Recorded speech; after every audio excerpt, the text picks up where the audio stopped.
Hi, everybody. Welcome to episode 23 of the radio podcast. Today we interview Jilliana Baccay, who is an amazing artist. Do you know Jilliana? No, I actually do not, but... She's in grade 9. Oh, is she? Yeah. I gotta look into her. Oh, yeah. She's got this Instagram account called Chromatic Kid. Mm-hmm. So, at Chromatic Kid. Yeah. And she posts her art, like, almost every day, like, every few days. Oh, my goodness. I gotta check that out. And she's working on a graphic novel. So, we interview her about all of that stuff and her, like, what she does in terms of art and what she's into. And that's so cool. Remarkable. Yeah, she sounds like a really good person. I would like to get to know her. She's a really good person. So, you're here to talk about student council stuff? Yeah, I sure am. There's like lots of different events going on in April, so yeah, I'm just going to talk about them. So the first one is, it's pretty big. It's on the Delview Instagram. It's on Snapchat. It's Spring Fling. It's April 17th. It's 5:30 to 8:30, and all grades are welcome. So come bring your friends. That'd be fun. There's Rainbow Week sometime in April. It's actually a collab with Rainbow Club, Student Council, and Me Too We. Grads Week is next week, and they dress up depending on their letters. So for G, they would like dress up as like gangster, or like R for like whatever, so on. And Mental Health Week is in April. It's about like, it's in the end. It's like the third week-ish, and it's ran by DIAC. There's activities at Flex Time to help students cope with stress and anxiety. So that'll just like help everybody through it. And yeah.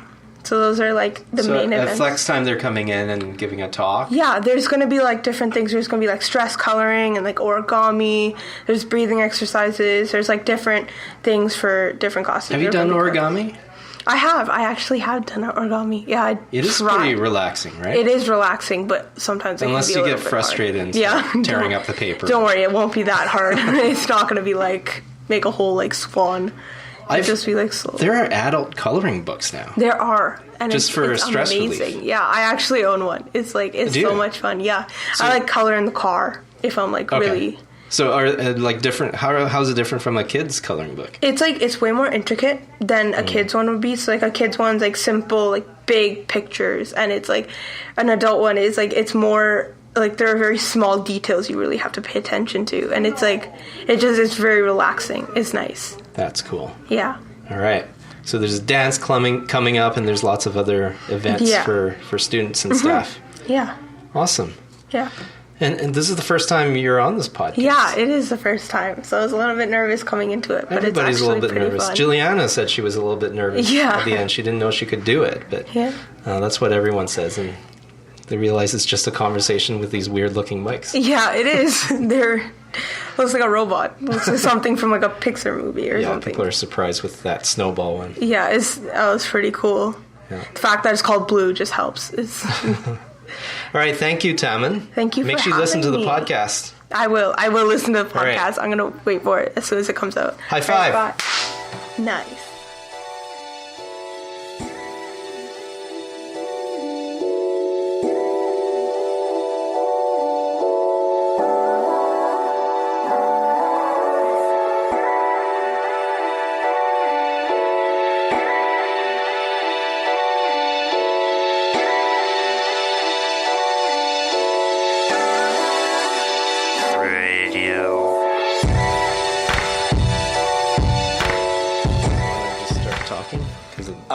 Good afternoon, Delview. This is Mark Turpin and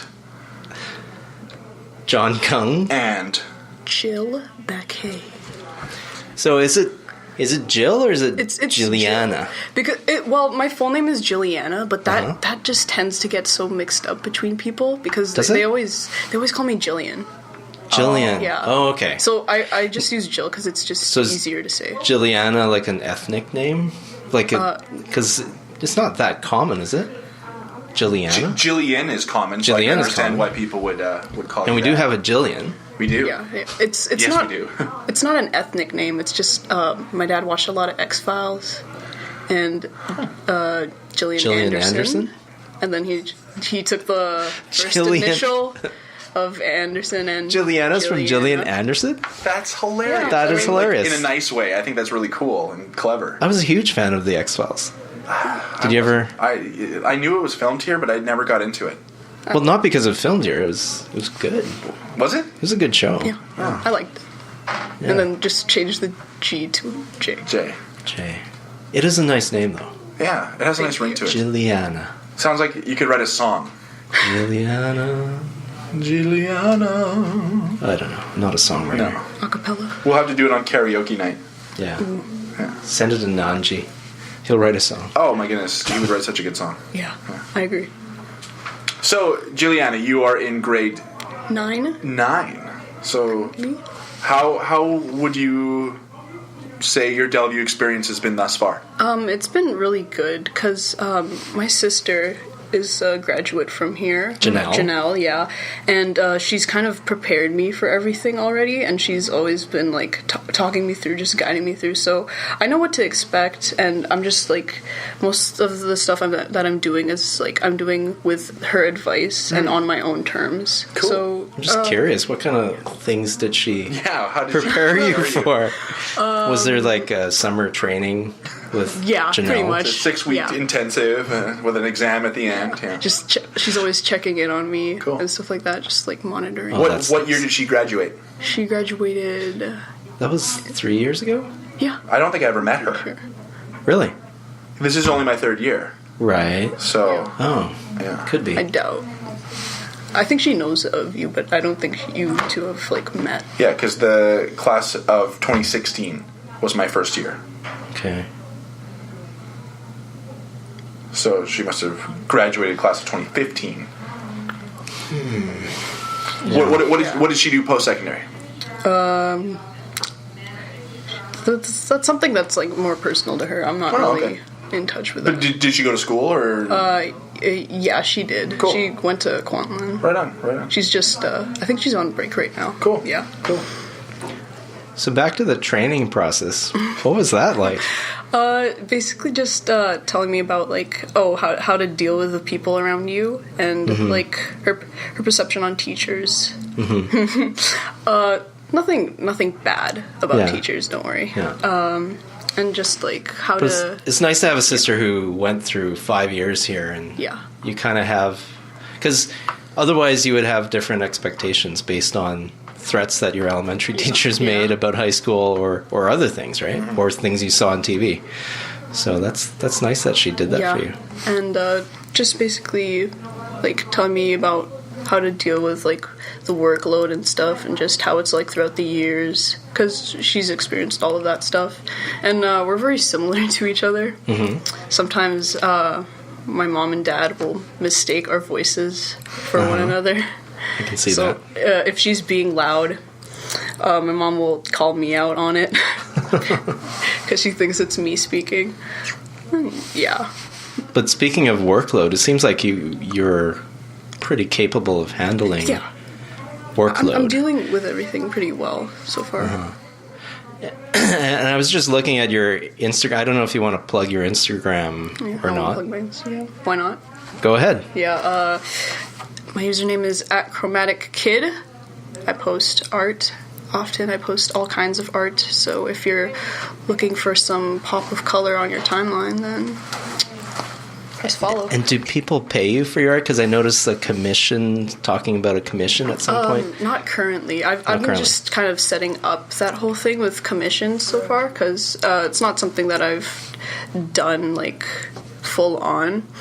So I was planning, like, on the break, like, maybe around summer, I'd be open up to commissions, because I know that some people have, like, asked me to make a piece for them or do something like album art, but I've responded by saying that I just wasn't prepared for that kind of thing. But I think now I'm really ready to take that stuff on.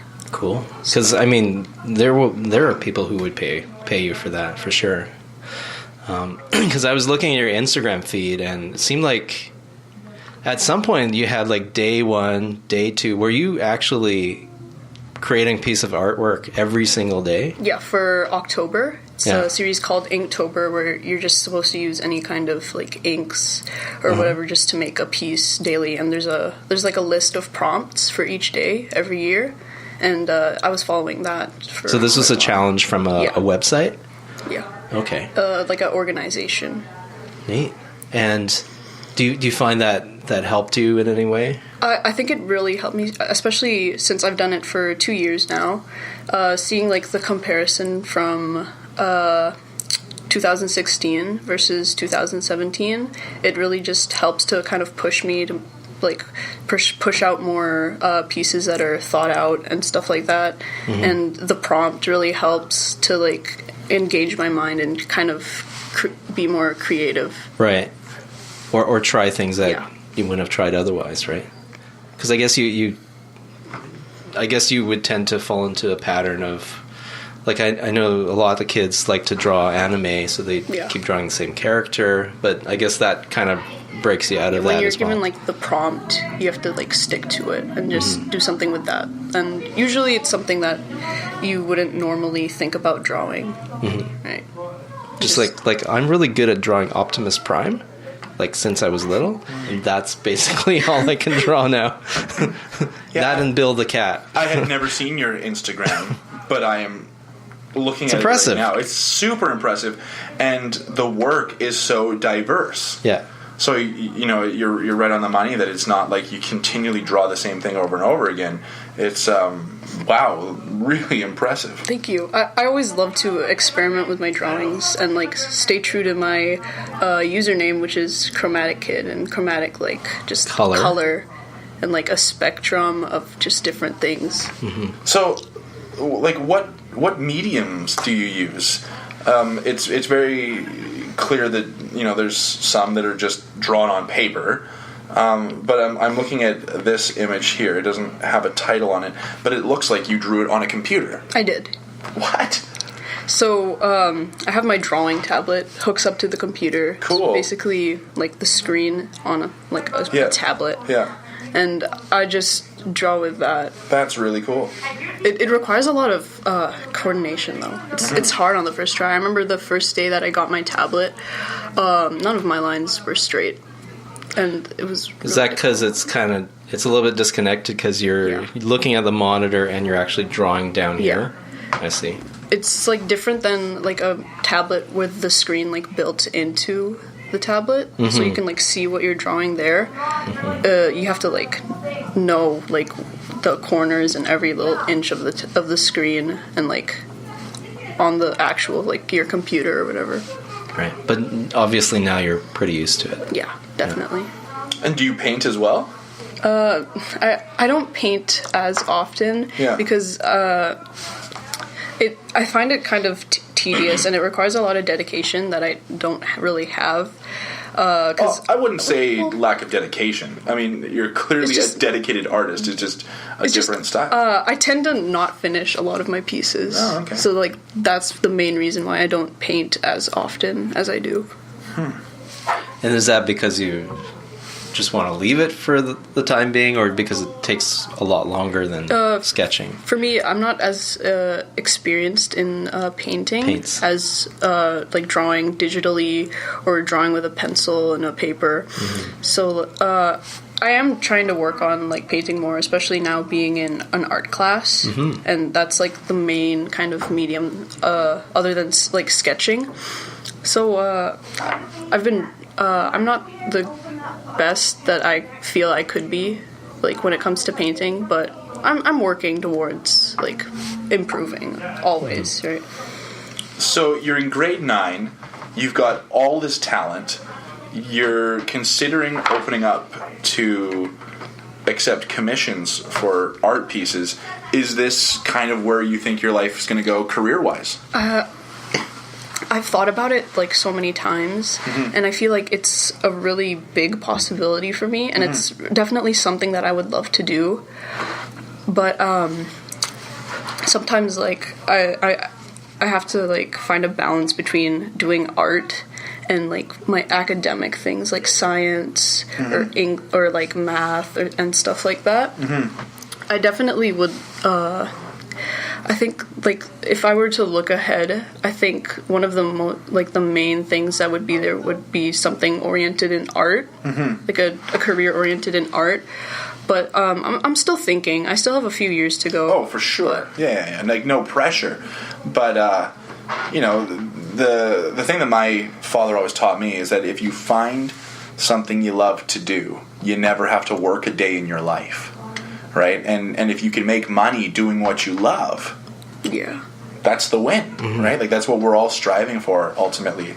And there are a lot of people, this is only my perception, being a high school teacher, is that there are a lot of people your age who are still yet to discover the thing that they're good at or passionate about or interested in. And for you to have honed a skill like this by your age is really remarkable. Like, truly, truly remarkable. And I think that I'm not an art critic. I'm not a teacher of visual art. I'm a teacher of performing art. But I definitely think that there's a skill there that could parlay itself into a career. Yeah. I've been drawing ever since I was younger. Probably, like, maybe even the age of 2, I've probably just been practicing. So where did it come from? Where did the influence start? Is this something that came from family? Is this something that came from friends? Like, how did it start? Again, back to my sister. My sister always loved drawing as well. And as a kid, I'd always watch her draw and observe, like, just the way she drew things and colored things. She'd always use pencil crayons and use all these colors. And I'd always, like, take after that and, like, try to be like that. And then eventually over the years as I grew up, I kind of just adopted it myself. Cool. And stuff like that, yeah. So what is the difference between you? Obviously, there's some talent there, but a lot of people will start drawing something and they'll be like, oh, I can't draw, or that's where it ends, right? And then there's you and other people like you who, like, continue to fail and change things and work with things until you finally figure out some things. And you, still, even now, you still consider yourself not very good at certain things. You're still working on it, right? Yeah. But for me, I look at that and I'm like, okay, that could be an album art that cover. could be on my wall. Right. I've gotten a lot of requests from families asking for me to paint them pieces for their new apartments or whatever. So what do you think is the difference in your mindset and how you look at things, like, all these things that you've done where you thought, okay, this is not very good. Some people would just say, okay, I quit now. It's just always persisting and pushing forward. And I know that a lot of other young artists like me, they always are told, you got to practice. But that's so true. You just have to keep on practicing, because I've had times in my life where I've just, like, had an art block. So, like, I just completely feel disconnected and I just stop drawing for a while. But in the middle of that, instead of just standing there, you have to kind of just try to push yourself even further. And in that, you, like, tend to improve. Like, you might not notice it, but I think people, they tend to improve even more after an art block, because they're pushing past all of that. And they're ultimately also bringing themselves to a different level rather than just quitting. Plus, it's also being really passionate about it. If art feels like a routine to some people, then it shouldn't be like that. Like, people should love what they're doing and not find that it's, like, bringing them down or restricting them from doing it. Is it the fact that the possibilities are endless and there's always something new that you could create that kind of drives you forward?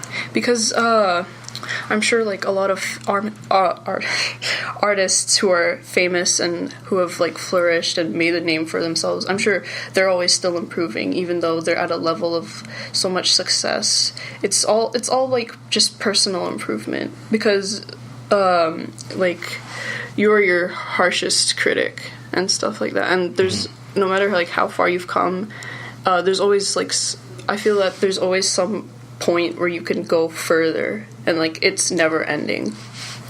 It's interesting to hear you say that at your age. I feel like I'm showering you with a ton of praise right now, and I kind of am. But the way that you're speaking is so mature, and at your age to have already figured out that you can fail, that you can persist, and that you can actually have an art block and persist through that and actually improve. Like, that's the kind of stuff that people go to New York to see. You can go to the Museum of Metropolitan Art, and it's unfortunate that they say that a lot of the greatest historical painters didn't actually become famous until after they were dead. Yeah. But, like, you can go through and see Starry Night, right? And you can see what are called studies, where the artist has clearly done different versions of that painting to build up to the actual finished product. One of my favorite historical painters is a French pointillist painter named Georges Seurat, who made a piece called A Sunday Afternoon on La Grande Jatte. And at the Museum of Metropolitan Art, you can see about 4 or 5 different studies that he did of just different pieces where he's kind of playing with the figures that he wants to put into that final master painting. And it's just, there's that playful creativity that needs to be there in order for an artist to succeed. You can't just sit down and, bang out a piece of art and say, yep, 15 minutes, I'm good, I'm done. Yeah. It doesn't work that way. Because, like, for me, I've found that I've worked on a lot of pieces for almost weeks, and I think with most artists, you just need to come to, like, a consensus and just, like, I'm fine with this painting. There's, like, always something else that you could add, but you just have to, like, go get to a point where you're, like, content with where it is and just stop. Because I feel like if I wanted to, I could totally work on, like, a piece of art, like a super detailed piece of art for, like, a month, and just never ending, just adding all details, like just strands of hair or something like that. Yeah. But I just choose to just stop. Well, this is another question I have then. On that same note, is knowing when to stop. But another thing that I know a lot of young artists struggle with is that notion of either giving away or selling, because you put so much work into it and it becomes very personal. It's like, I don't want to give that away. I don't want to sell that. But in the same way that you as an artist need to understand when it's time to say, yep, I'm done. What do you think that's going to feel like for you the first time when you're like, I put so much work into this and now it's yours? I feel like maybe at first glance it'd be like, it'd be a bit like, oh man, I don't want to give it away. I've spent so much time and effort on this, that attachment and stuff like that. But at the same time, you're carrying on, like, a legacy, and you're giving someone the work of your hands that you've put so much time and effort into, and most likely they're paying you for it, and it's going to be in their possession, and they're going to know, like, that painting came from you, and how much work it took, just knowing that all that work is will be carried on throughout, like clients or buyers and stuff like that. I think it really, like, helps to kind of boost, like, the self-esteem of some artists. Do you have pieces that you create that are just for you? Or do you feel that everything is okay to be shared? And most, like, probably 99.9% of the things I draw that are finished, I post online, because so I don't always draw for everyone else. I love drawing for myself, and you don't always need to draw to please, like, an audience or stuff like that. And it's just whoever will see it, whoever will take it in and look at it and like, appreciate it. That's what matters to me. And also just putting my name out there and sharing some art with the world, being like, I made this, I spent time in this, I put heart into this, and I want you to see it. So when you make something to be shared, what do you want people to get out of it? Sorry. Well, so, like, meaning that if I make something for, like, an audience... Right. And, like, what I want them to get from... Well, it's kind of difficult for me to answer that, but... Because I'm not in the perspective of my audience, but... I think, like, just, it'll give them a lot more personal satisfaction.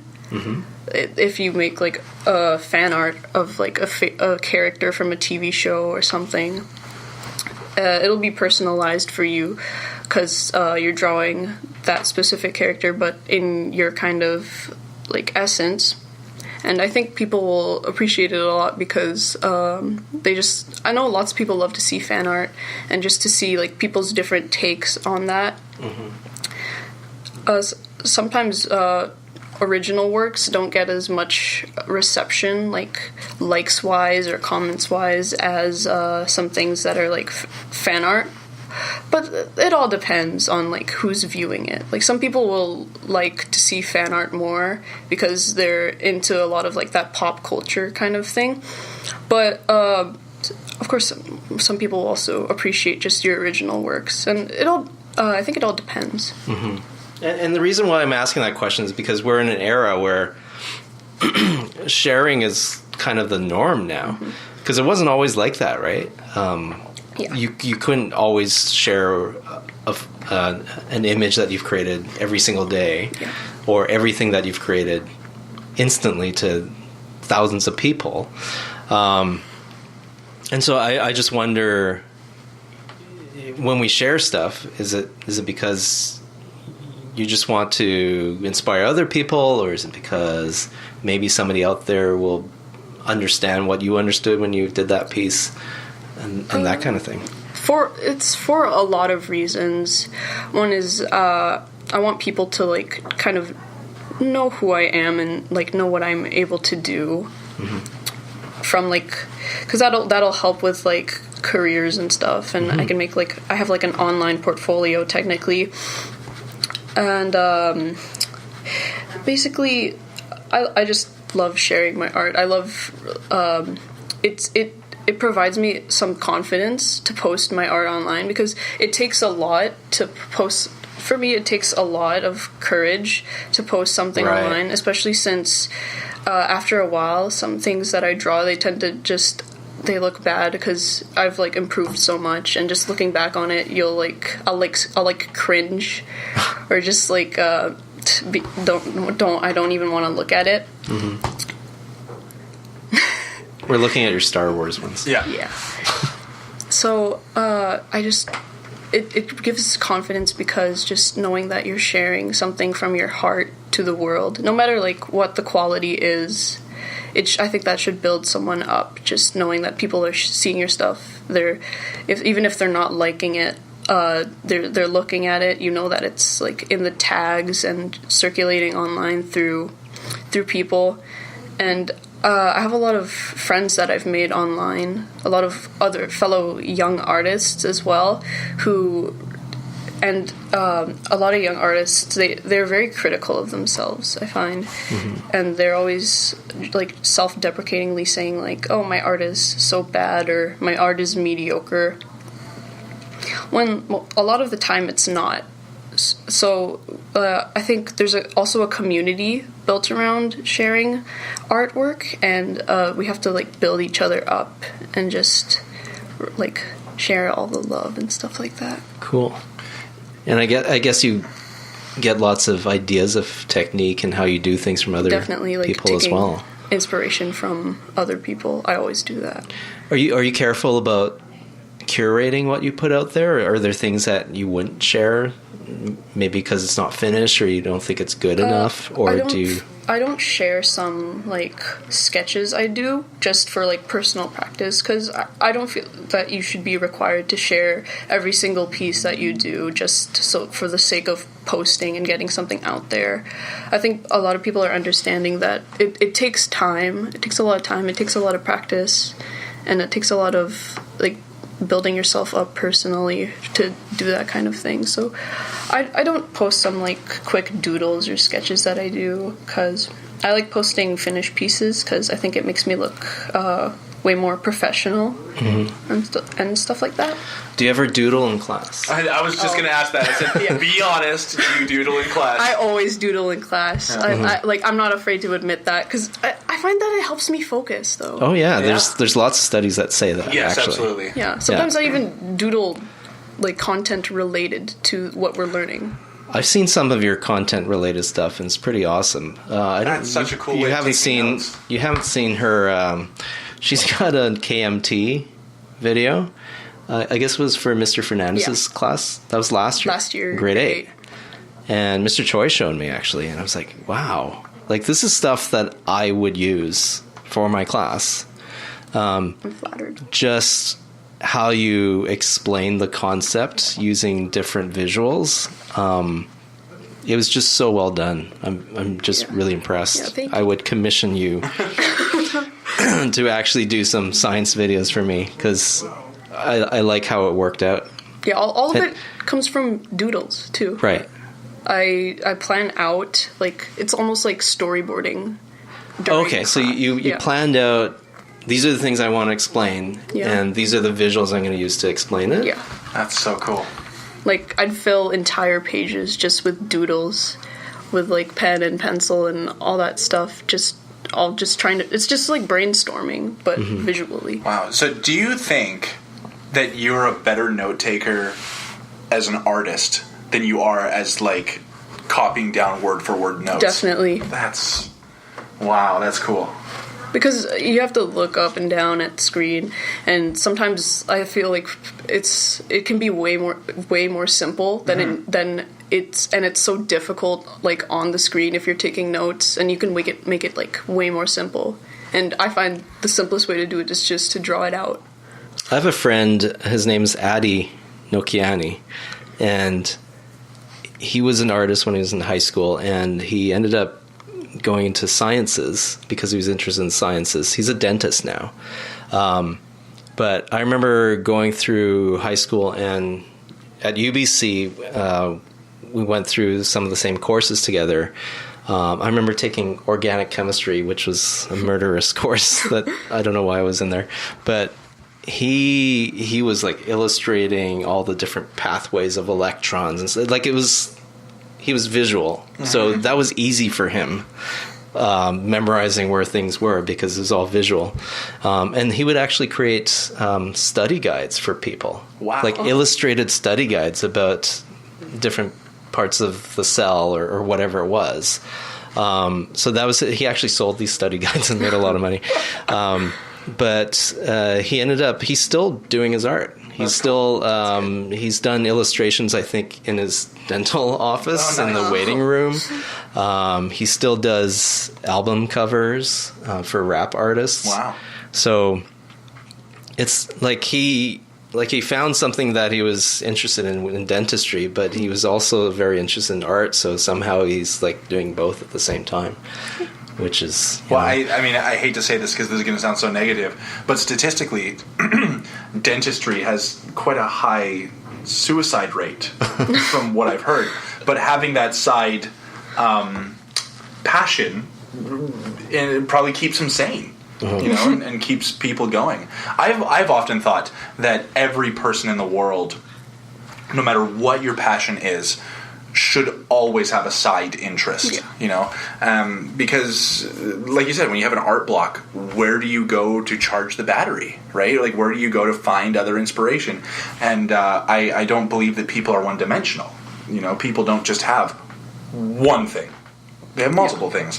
You have the one thing that you're passionate about and you're good at, and you have all these other peripheral things, right? And it's what keeps us going as people. It makes us interesting. Well, I think more specifically, you need to have an outlet for your ideas, or some way to de-stress by creating something. Yes, of right? course. Like I have days where I just have to sit at the piano and just doodle with the piano, right? Play a song, and that makes me feel better. Yeah. So I think for you, art is what you do to kind of get your ideas across or to express yourself in some way. Yeah. And I guess music as well, because you play the ukulele as well. Yeah, you're a musician as well. Who doesn't play the ukulele? We were talking we should have a club here. Yeah, we should have a ukulele band and tour it. That would be cool. That would be cool. They have ukulele bands. Like, you can go and see ukulele orchestras and stuff. Yeah. Big in Hawaii, of course. Oh, but, huge in Langley. Huge in Langley. They have a Langley orchestra or a ukulele club. James Hill, one of the most amazing.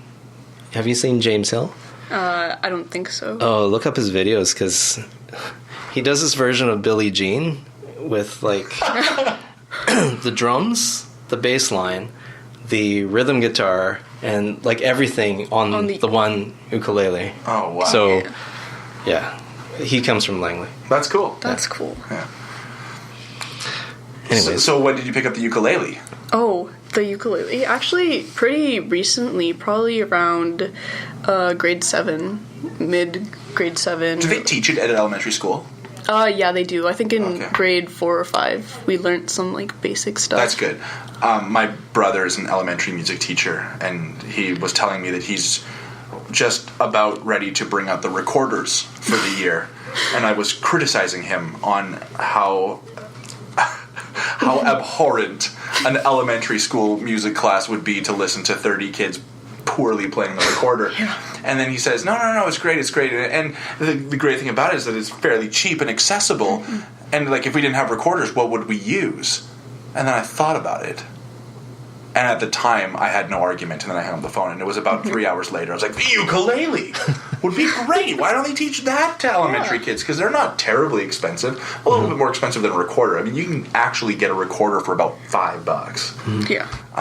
Ukulele, a little it's about bit. 10 times more. About 10 times more, yeah. But worth it. Yeah, worth it. You get a better sound, better quality. And, you know, like a school like Delview, we have a full collection, a class set of guitars.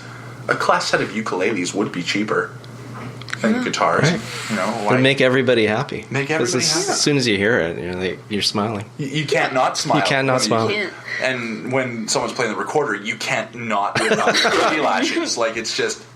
It's just... I like the recorder. Well, when you hear professionals... Yeah, when you hear professionals playing a proper, expensive instrument, yes, it can be lovely. Grade 3 is playing the $5 Long and McQuaid special. I don't know. That plastic thing, yeah. Yes. With all the spit in it. I got to play the bass recorder. I think it was a bass recorder. Oh. Yeah. What's that like? It was big. It's probably a lot more air. Yeah, it was. More air through it. Yeah, I don't remember too much, but I remember I got to play that. Anyways. So, Jilliana, what artists... other than peers that you find on Instagram, like, are there any notable artists that you look up to?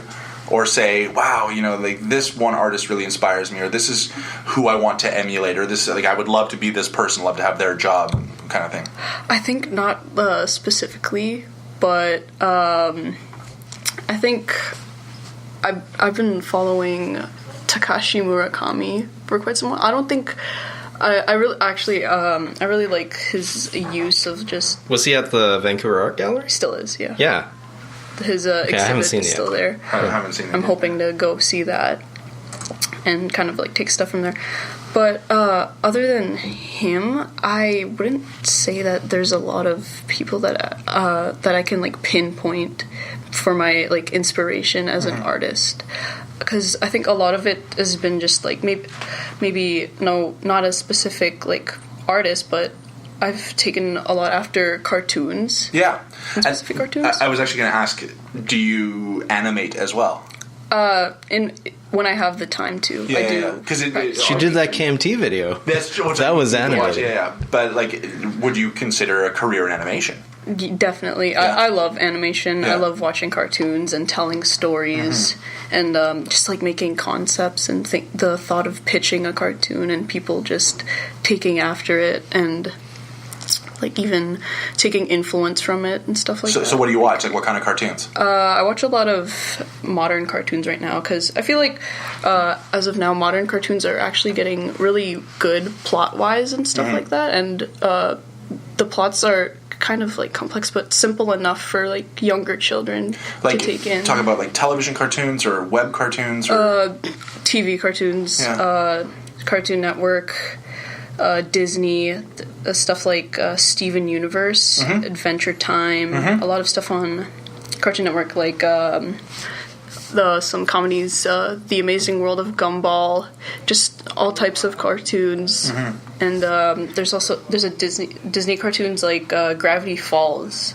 I'm in love heard of with that, but I've never show. seen it. I've heard it's excellent. Oh, it's so good. It's so well thought through, and it's just like really nice to look at, and just the story is like amazing. Have you watched any animated movies that you really liked? Animated movies. I like a lot of Pixar movies, and I also like Laika's movies, the stop motion movies. Cool. One of my favorite animated movies is Kubo and the Two Strings. Oh, I've seen that. Yeah. Yeah, I think it's just the visuals are like really beautiful, and in terms of 2D animation, just like a lot of Disney, some Ghibli films too, and Spirited Away. Yeah, stuff like that. Totoro. My Neighbor Totoro. And I think a lot of older cartoons, especially like cartoons from the 60s to like the 90s. I really like I think the eras, the 60s, the 70s, and the 90s. I really love the thick outlines and bold shapes of some of the... Like Hanna-Barbara, like the Flintstones like and the Jetsons and them, Yeah, stuff like that. And I really like the as I said, the thick outlines and the like certain shapes and the sharpness of like the characters. And I try to kind of emulate that in my own style by using like thick outlines and practicing with more dynamic poses for characters. And also Yogi Bear. And sometimes when I draw eyes, I like to use like from Rubber Hose cartoons. Oh, cool! Yeah, the little slit they have in the eyes to be like the shine. I use that a lot, and just like a lot of like separate influences, just all in one, and then I put my own take on it. But like, for lack of a better term, I would say you're very well read. But that's not the right term because, of course, it's not. Reading. It is a literacy, of course, but you've exposed yourself to a vast amount of work, so you're not just pigeonholing yourself into like one thing and saying no, that's it. It's like no, you have to see everything in order to understand your own art, right? Are you into graphic novels?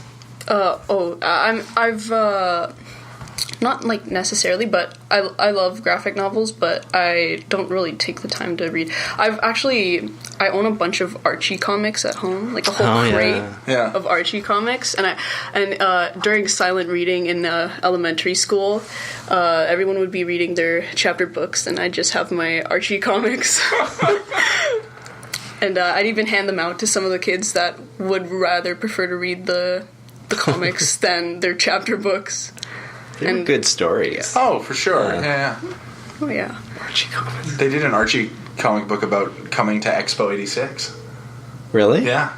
Oh, you can find, I didn't know that. You can find cells of it online. But yeah, there was like a whole... They come to Expo 86 and there's Science World and BC Place Stadium. And yeah, it's kind of funny. Did you watch Riverdale? No. I haven't. Yeah. It's not my type of show. It's a little different, right? Like it's the Archie characters in the Archie world. It's darker. Dark. I don't watch it myself, but my wife is like hooked on it right now, but she can't watch it at night. Like she won't watch it when the sun goes down. She's like, no, it's too creepy. It's too creepy. So. There's this graphic novel that I read that Ms. Unruh actually suggested to me by Sean Tan.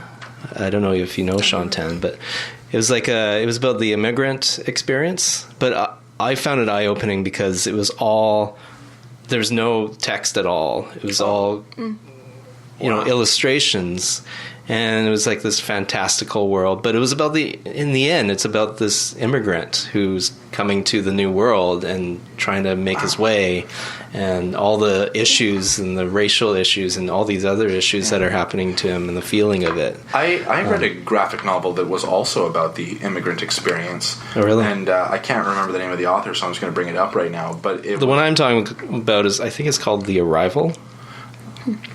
The one that I've read is called Escape to Gold Mountain, and it's a graphic novel by David H.T. Wong, and it is about the description on Google Books is a vivid graphic history of the Chinese experience in North America over the last 150 years. And it's interesting because the history is very well researched, but it is aimed at a young audience because of the vivid graphic imagery. Just like you said, some students would rather read an Archie comic as opposed to, say, like a novel. That's one of the ways of engaging students and teaching important concepts in history is to use that kind of graphic novel style. Yeah. I think we definitely, like, when you have text, like the book that I was talking about could have just been text, right? Could have talked about the history and what did you say the story. I think it's called The Arrival by Sean Tan, Tan. But the difference is that when you read it as a series of images, somehow it gets to your emotions. It's like feeling, right? And just like when I was watching your KMT video, I could talk about KMT all day, but without drawing it, and I often have the kids draw, what's happening during the KMT. Without doing that, then it's hard to get at this other aspect, which is kind of where things are and how they're oriented. And but I mean, you did it so well with like visuals that had to do with. It's hard to explain. Yeah, but where can we see this video? Is it on YouTube? It's on YouTube. Okay. You want to plug your YouTube account? My YouTube is also Chromatic Kid. I have an upload coming up in the next week. It is a speed paint where I just kind of speed up the footage of like a screen recording of me making a piece, but I'm going to be commentating on my process instead of just putting some music over it and speeding it up. Cool. Still editing it and recording stuff, so that'll be up. Yeah. So look into your process of painting something. The one that, right now, if I'm looking at the right one, it only has one video called Differences. That's my stop motion. Yeah, the other one was not listed. It was unlisted, yeah. Yeah. Oh, okay. That's so good. I'm going to use it. And with her permission. What is KMT? Kinetic Molecular Theory. There you go. For our audiences at home that don't know what... They already know that. They should. Sure make me feel like the dumb one. Post the video so they can learn. Yeah. Post it. I'll make it public, Yeah. But yeah, I mean, there's lots of different ways to learn things, but when you add that visual component, it totally changes it. Yeah, people tend to learn better through images because they're able to get a sense of what they're learning and taking in and stuff like that. Another avenue that you can really take visual art in these days, especially in Vancouver, we kind of are growing into a bit of a hotbed, is video game art. Is that something that you have any interest in? I've had old concepts for video games when I was younger, and I had all the time to play like video games and like RPGs and stuff like that. And I love designing characters, so like video game art, just designing characters, making pixel art. I love making pixel art too. Just stuff like that I think that would be really cool for me, and I could do that. I feel that I could do so many things. Oh, you could do so many things. Yeah. Like the world is your blank canvas, as it were, right? And you just need to go and make your mark. Yeah. I don't need to always just like stick to one thing. I could do like multiple things. I make videos. Such a good attitude. I make videos. I make music. I make all my art. I make designs. There's just so much to explore nowadays, and so accessible to everyone, because you're sharing. Tons of other people are sharing videos and animations and their artwork, and so accessible, and that's really nice. Yeah. Oh, there was nothing. I mean, I'm not an artist, but I remember when I was in high school, and it wasn't that long ago that there wasn't a forum like Instagram or Pinterest or what's the other picture file sharing, Flickr, or these online ways of getting your work out there. Right, and not everybody can go to the museum or go to Paris just to see a museum or New York or wherever. Yeah. So to have it all out there, and not just professionals, but amateurs or hobbyists or whoever, just sharing their stuff. Yeah, it's an awesome thing. Because you get to watch everyone grow around you, which is so inspiring. Do you ever hang out at art galleries or studios? No. In fact, I've only been to the Vancouver Art Gallery once. In around, I think, grade 3 or 4. I've only been there one time. And I went, I think, 2 summers ago. I went to New York for a few days on a trip, and we were supposed to go see the MoMA, but not enough time. And usually I just stay around home. I don't really go out of, get out of my room. I'm usually just there drawing, and on the weekends I draw until so late. Sometimes I don't get sleep when I draw because I'm so invested in it. Yeah, you get in the zone. I can understand that. Yeah. I can't just fall asleep and wake up and be in the same state that I'm in, just pushing forward and stuff like that. Do you think traveling would help you with your art in any way? I'm not sure about it, in terms of my art, because I think traveling to museums and stuff, there's a lot of more traditional art, and personally I'm more of a fan of the digital artwork, and I know that they can have prints up in some museums, but I don't think that... But even, not even just to go visit galleries, but just to see different things and to experience the world through different lenses and different textures. I would love to travel. Yeah. That's for sure. I would love to travel. Yeah. It's just, I haven't traveled much, so I wouldn't really know where to begin. Yeah. Yeah. One day. One day. And what do you think about, art galleries have been around forever. And what do you think about that way of displaying art? Do you think that kind of thing is on its way out? Or, because, you can find art online pretty easily nowadays. Yeah. Or is there something to actually seeing it? I guess it depends on what kind of art it is, right? Yeah, I'd say it depends too. Because in galleries, you'll see a lot of paintings, but you'll also see some prints and people just setting up special exhibits and sculptures and stuff like that. And I don't think that will become obsolete, because that kind of genre of art will always be there and will always exist, and there will always be different artists doing different things, and some people will of course be online more than and not put their work in galleries as much, but I think they have the same kind of audience, because the people online, they'll probably appreciate online work more, because and people who are more into traditional artworks, sculptures or exhibits and stuff like that, I think they'll go see art galleries more than they will spend time online. So all have their respective kind of audience, and I don't think they'll run out. And to some extent, some of that old stuff, I have a lot of respect for, because they didn't have the technology. Yeah, and definitely. You look at it, and a lot of these paintings are huge, right? They cover an entire wall of a room.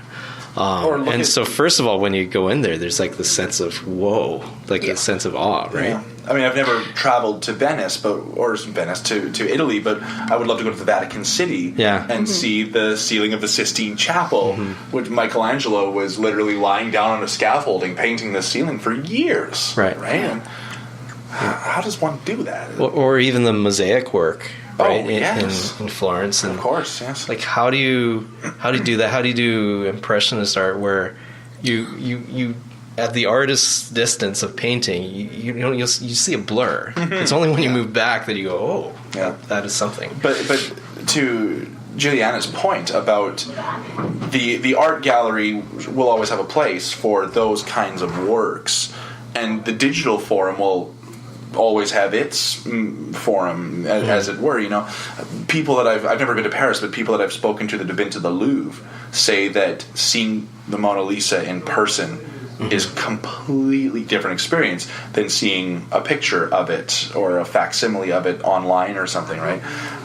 But I can imagine too that the digital artwork that you do, and correct me if I'm wrong, but the way that you see it when it's lit, pixelated on a screen is different than if you were to get it printed out, right? Because how can you guarantee that the printer is going to pick up exactly the color that you had intended that you can get on a screen when you're playing with colors and mixing things? The printer might not be able to get it that same way. Because when you're doing it on your screen, it's different from the printer because you're making it right there. Yeah. It's right in front of you, and it's being created there. That's like its home. That's like its birthplace. That's like its home. Yeah. And it's going to be different if you just print it out and just look at it through just ink on paper. Now, what would be really cool would be to do an art gallery exhibition, but instead of actually hanging pieces, hang monitors, and then have the work there, but digitally there, right? That'd be cool. Yeah. I think part of it, like when you go to see a Mona Lisa, it's a tiny painting. It's not. That one's not very big. It's a tiny painting. That one's not very big. Yeah. I think what gets people is like the context of history and who did it, and the fact that you imagine Leonardo carrying this thing around with him everywhere, and all the stories and legends behind it, right? And the mystery behind it. That's a huge part of it as well. And so when you go to, and part of it is also just being in Paris. You're just like, I'm in Paris, magic there, right? And I'm looking at this actual thing that was painted a long time ago. Yeah. It's iconic. With it's still there, right? And there's history. You can't touch it, but you could. Right? Like you could almost reach out and touch. But if you do that, then you get in trouble. You get slapped. Yeah, but like Leonardo da Vinci touched that, and now you're in the same room. You're in the room where it happened, almost, right? Yeah. But you don't get that when you look at a photograph of it or a postcard of it or any other of the million recreations of the Mona Lisa. Right? Yeah. But digital artwork is, it's interesting. Coming from a live theater background, one of the things that I like about live theater is that it can only be in one place at one time happening. The difference of film is that you can make the same film and show it in multiple cinemas, and multiple people across the country, continent, and world can be experiencing the film at the same time. But with theater, it's only the people that are in that one room. But with digital artwork, let's just imagine for a second that we did that. We did an art gallery exhibition with different monitors around. You could essentially recreate and rebuild that exact same exhibition in multiple art galleries around the world. And what would that be like to be experiencing a piece of artwork in a gallery setting in Paris at the exact same time as someone is experiencing it in New York, at the exact same time as someone is experiencing it in Vancouver? And how would the experience differ, even though the people are looking at the exact same piece of work at the exact same time? That'd be interesting. It's interesting. Food for thought. The future of gallery art, right? Well, speaking of food, part of it is the place, because I know that when I travel, food tastes better. Even though we have great food here, when I go somewhere, it's just the place sometimes. Like, because you feel good. I don't know. It's the feeling of being in a different place. Well, and like especially if you go to a city like New York where the food is so much more expensive, you make yourself believe that it tastes better because you're paying just justifying more for it. You're just trying to justify. It's like this is a $17 burger. This better taste friggin' good, right? Yeah. No, but you're right. There's something about traveling and experiencing different things, and having that perspective. You get a different perspective. Yeah. It's a different experience if you're like doing something in Vancouver versus doing something in New York. Like doing the exact same thing. You could be eating a cheesecake and it'll feel different. You'll feel more sophisticated. Yeah, I'm having a New York cheesecake while in New York, right? I know you haven't traveled much, but do you have any future plans, or is it even on the list to actually go to school somewhere else, or like go to an art school in Paris or New York, or do something like that? It's a possibility. I know, like, if I were to think of like one possibility, or okay, maybe three. My uncle, he lives in Montreal, and I could attend school around there, and I could just stay with him. Or I could save up a lot of money, maybe get a job or something, and possibly go to like a school in California, or like I could go to an animation school there, like Cal Arts or something like that, and kind of learn there, and also work for the mouse. Yeah. And also like broaden my just like the people I know, and just like kind of get out there even more so, and stuff like that. What was the third one? In New York. Oh, okay. Yeah, New York. Because all the prestige and the sophistication, and I think a lot of designers are also, they flourish around New York a lot. It is such an art hub. Yeah. No matter what your art is, you can find like-minded people in that city. Yeah. It's so wonderful. So when you were in New York, what kind of things do you recall of your experience of being there? Or what kind of things did you do? Well, we were on like a set like tour kind of bus. So like we paid for the bus, and it was just like taking us around sites and stuff like that.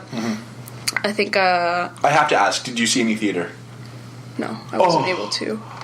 I saw a Hamilton billboard as we were passing by. She saw the billboard. Hey, that's close. And I got hurt. Yes, I felt hurt because it like disappeared because it turned. The screen can't get just tickets like it anyway. disappeared. You can't get tickets anyways, and even if you could, they're ridiculously expensive. And yeah, I saw like someone on the street that looked like Lin-Manuel Miranda, and I was like peering out the bus, and I was like, wait.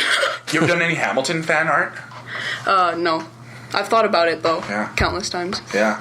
Well, if you ever do it, I would put it up in the drama studio. For sure. I would be like, that's... So you didn't see MoMA. You didn't see anything on Broadway. What did you do? We were just kind of just like walking around. That's a great walking city. Oh, my goodness. Such a great walking city. Yeah, definitely. I took a lot of pictures and went to like a couple of stores because they get really crowded. Oh, yeah. And I think like a highlight of everything would be just kind of looking at the architecture. Oh, for sure. Yeah. I mean, I remember when I was a little kid, my parents would take me to downtown Vancouver, and I would look up at the buildings, and I would think, wow, the buildings are so tall. They're not very tall in Vancouver when you compare to the city of New York. Especially back then. Oh, yeah. Yeah. I mean, New York has just amazing architecture from multiple generations, right? Yeah. Like, there's new buildings. You go down to the World Trade Center site, and you see the new Tower 1, and it's beautiful, brand new architecture, all glass. And then you compare that to the architecture of the 1930s that's very Art Deco in the Empire State Building. And two very iconic buildings, or the Chrysler Building, right? Very iconic buildings, but completely different eras, but same city, same skyline, and just the mishmash of, Any particular buildings you were impressed with? Just like all pretty much everything, like no matter like how intricate or how everything was, it's just like seeing like all of the different buildings in like different eras just all in like one place was really like just interesting to me and fascinating. I also loved when it was nighttime. The lights. In Times Square and stuff like that, just all the lights everywhere. It just felt magical to me. And just all the screens everywhere. Yeah. What time of year were you there? Summer. Summer, okay. July. I've been to New York in July as well. And because it's so warm and humid there, even when it gets dark and you're walking through Times Square, it's as bright as day. Like it's daylight bright and it's still warm out, and you're like, oh, you gotta look way up to be like, oh yeah, it's night. Because unless you see that dark sky, it's like might as well be daytime. That's it. Let's go to New York. Let's do it. Let's drop this mic and go to New York. Yeah, right now. Oh yeah. Let's go get some tickets. I went to the MoMA, and when I was there, we were there for about 5 hours, and it was pretty well smack dab in the middle of my trip. And I remember after 5 hours how much my feet hurt. And it's like I had looked at so much art, and it was beautiful, but at the same time exhausting. And we left, and I'm not sure if this was a positive thing or a negative thing, but I didn't take a map when I entered the museum. I just kind of let myself wander. But I took a map as I left, and when I looked at the map later, I realized that I had only seen about a sixth of that museum. And I thought to myself, oh my God, like you could spend 3 days there and not see everything. Yeah. It's just, did you see Starry Night? I did see Starry Night. Okay, good. I did see that. That was like... Because wouldn't that be something if you left and... Oh, didn't see Starry Night's there? Yeah, no, I saw Starry Night. It was wonderful. But there's probably a ton in there that I missed. Because I only saw about a sixth of it. And... my goodness. Yeah, there's a lot of museums like that. The Louvre is giant. Yeah. One of the pieces that sticks out of my mind, other than Van Gogh, is the sculpture, and I don't remember the name and I don't remember the artist, but I distinctly remember looking at it and reading the text. And the sculpture is the piece of artwork that inspired the corporate logo for Starbucks. The mermaid. Really? Yeah, it was actually a really cool sculpture. And I remember looking at it, I'm like, that is reminiscent of something, and I couldn't quite put my finger on it. And then I read the panel, and it's like, oh, this artistic work was the inspiration for the Starbucks logo. And I was like, oh, that makes sense. And it was just really cool to be there with that. I drink a lot of coffee, and I spent a lot of money at Starbucks, but I thought it was really cool to see that piece. And I didn't know that the Starbucks logo had come from anything. I just thought, oh, someone thought of this logo, but no, it came from this piece of artwork. It was very cool. Yeah. Cool. So what kind of things are you working on now? What do we have to... I know there's that video that you mentioned that's coming out. Yeah. I think for this year, I have been planning for almost 2 years now. I've been planning to make a graphic novel. We were just talking about graphic novels. You're making one? I have 2 ideas. I want to make both, but I don't know which one to focus on right now. And I have some descriptions of them on my phone, if you would like me to read them out. Sure. Plug it. Plug. Okay. Let me just grab my phone. She's making a graphic novel. That's cool. You were here. I'm planning to. I'm sitting right here, and I'm still, looking at your Instagram. It's like volumes of photos of her. It's just amazing. Art. Like there's so much here. There's just... I know. It goes on for days. Keeps going. I'm just opening my Google Docs. When did you start Instagram? What's the first one? Around, I think, summer of 2016, I believe. I'm not a subscriber to Instagram myself, so I'm assuming that all of your art is public. I don't need an account to see more. No, you could probably search up my name on Google, and some websites allow Instagram viewing through. Oh no, I'm looking at your Instagram right now, but I just don't have my own account. It's public. It's also you can make a business account. Oh, cool. So you could see insights and stuff like that, and you can add your email and your phone number. So it has to be public for that to work. Yeah. Okay, I have my 2 little descriptions here. Cool. So I'll read the first one. A young aspiring witch hopes to reverse the effects of chaos upon her village. After her mother's rogue decision 14 years ago to give birth to her as a demi-elemental child caused conflict between the prime minister of their magical democracy, ongoing rage and corruption has ignited upon innocent citizens. Living under a stigma that rejects her education, with only her human father to support her, and her mother in a coma only reversible by the highest Wiccan, she is all alone in the world. In her desperation, she finds the only opportunity ever presented to her when she encounters a few mysterious faces around that wish to assist her. But can she trust their intentions? Ooh. Cool. And your description is a cliffhanger, so now I have to read it. And, you wrote this description for yourself? Yeah. Okay. There's a lot of revisions too, because it would have been longer, like a paragraph long, or like only a length of an essay, maybe, just trying to capture all that stuff. So, and the second one, in a present alternate timeline, the Earth is a monochrome orchestral utopia of technology. Now thriving off of music, one of the main remaining human-oriented practices to keep societies aloft and functioning, each day is another advance to the immortality of the status quo and takeover of machines. However, the demand is high, and in turn begins to kill the humanity that remains. Two young, aspiring musicians decide to work together to revive and inspire within the industry and end the routine that making music has become, taking on the notes of the off-key world before them, hoping to reignite the fire and passion, one chord at a time. Wow. That, yeah. I want to read that. I'm not even like a graphic novel reader specifically, but I would read that. That sounds That's awesome. kind of like a dystopian theme. Yeah. And then I like that there's music and monochrome. They're bringing back monochrome. Oh, it's like Pleasantville. Yeah. Or like a black and white movie. Yeah. Yeah. And then there's color. Somewhere in the graphic novel, there'll be color. We'll see. Don't know. I can picture it. Yeah. That's a good description. Thank you. So, have you already started storyboarding? Yeah. I've started planning out like significant plot points and stuff like that, and I've already made a few character designs for like each respective character for each graphic novel, and I think my the only thing I'm kind of iffy on is which one to focus on for this year. So how did you figure that out as a process? Like, did you look into it, or because this is your first graphic novel that I'm planning? Yes. Yeah.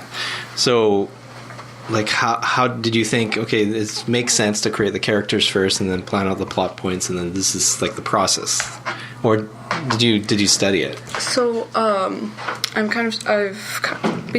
always start with the characters first because I feel like the characters are really important to a story, because if a character is good, you can put them in any situation and it'll be like entertaining to watch, or you can get invested. And if you just put them into any other situation and have them just act as a character and just react in a certain way that is like personal to them.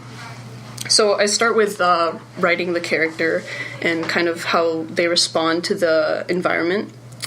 I write the character first, and then I also write the setting.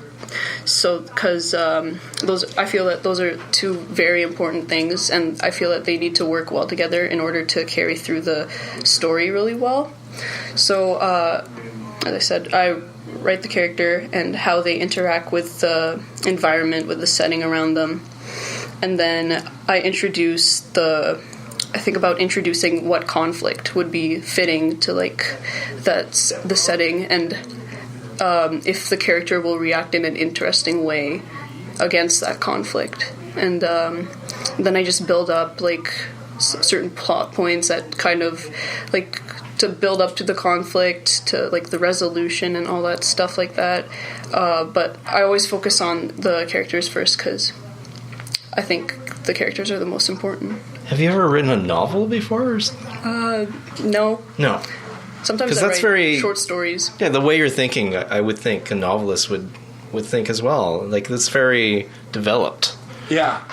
Like, I'm kind of dumbfounded. Like, I don't know what to say to that other than wow. Because I was when I heard that you were making a graphic novel, my question was, who's going to be your writer? Like, I imagine that you would illustrate and have a writer, or that if you had this idea that your idea was going to be centered around doodles that you had done, and then you make up the story, and then it's a question of chicken or the egg. Like, what comes first, the illustration or the story? And it's like, no, both, neither. And you've got this idea of characters and this world and the conflict and the circumstances, and it makes me wonder why you didn't take my drama class, because we talk about circumstances and all that all the time. Course selection. What electives do you take? No. Well, we won't do that here, but Yeah, wow. That's really cool. One of my favorite theatrical writers in musical theater is a fellow by the name of Stephen Sondheim. He's a very, very good musician, and he knows how to write songs. But when asked, they said, how do you write the lyrics? Like, how do you write what these characters are going to say? And he says, I have to think like the character. He's like, so even though I'm not an actor myself, I'm a writer, I have to be an actor because I have to think like that character would think in order to write down and basically give them the words that they're going to say. Yeah, it's true. Right? So, in some level, I think every storyteller actually does, at even in the smallest level, embody their characters and become their characters and understand how a character needs to interact. And it's very interesting that you think that way. I like it. Yeah. How much time are you giving yourself to do this? Probably from whenever I have spare time, like currently, and then summer I'm going to work like nonstop on it. And then maybe by the end of this year or even early 2019, I could get the whole graphic novel out. Because I want it to be just like a short novel, so not multiple chapters, but just one like thick novel and like one full story that's already completed that everyone can just like read through once. Wow.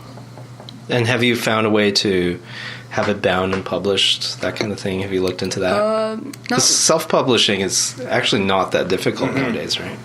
Not currently, because I'm still focusing on just all the work. Yeah, making it itself and stuff like that. Cool. And do you find that setting you set a deadline for yourself, right? Yeah. And do you find that helps you? Because lots of people would say, I'm going to write a novel, and then like 10 years later. Yeah. I've said I'm not very good with, if I put stuff off and I never set a deadline for myself to finish it, I'm never going to touch it again. So I have like certain deadlines, like for example, maybe finish doing like finish all the illustrations by maybe the end of the year and finish all the revisions by sometime around that, and then be able to publish it and like just finish everything. So like just like multiple deadlines to get stuff done, like maybe doing sketches and like finish storyboarding out everything, and then coloring and doing like line art, like inking and